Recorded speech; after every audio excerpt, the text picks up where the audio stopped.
节日里亲朋好友来您家，您端出这道自己做的卤汁豆干来招待，关键还是无锡的特产，是不是很牛？卤汁豆干在无锡的大街小巷都可以看到，每次我去无锡都会带上几盒。它既可以当零食，也可以做下午茶的点心。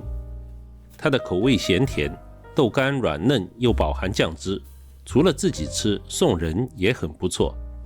卤汁豆干的做法还特别简单，首先准备好小的油豆腐，注意做卤汁豆干用的不是豆干，而是这种油豆腐。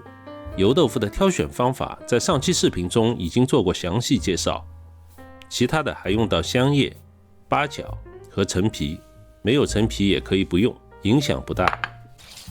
先把油豆腐冲洗一下，在锅中放入香叶、八角、陈皮，干炒半分钟。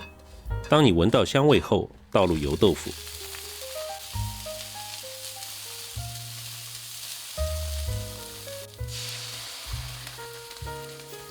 再加入1碗清水，然后调味，加入2勺老抽，不用加生抽，再加3勺白糖。无锡的豆干口味偏甜，糖的用量比较大，个人可以按自己的口味增减。等水烧开后，加盖转小火，烧足15分钟。这个菜的关键是收汁，要收到酱汁正好被豆干完全吸收。我们接着来看一下。开盖后试一下咸淡，加入1小勺食盐，再加1勺菌菇味精提鲜，颜色好像不够深，再加入老抽补点颜色，然后把火调大，慢慢收汁。看到锅底还有一点酱汁，说明收汁还要继续，再继续翻炒，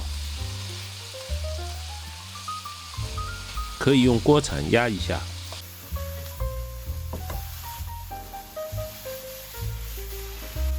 等到酱汁像这样全部收干，锅中不留汁水，才算真正完成，可以出锅装盆了。一次可以多做点，吃不完分小包放入冰箱冰冻保存。其实等你做好就会发现，一盘根本不够吃的。可以说做好的口味和形状和买来的几乎完全一样。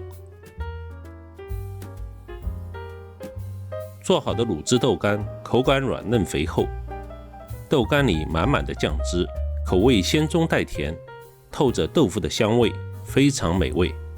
天气冷了，下期我会做个鱼头砂锅或者腌笃鲜，您想先吃哪个，可以在留言中告诉我。请先点订阅并打开小铃铛，到时会通知您观看。我是夕阳，谢谢收看，我们下期再见。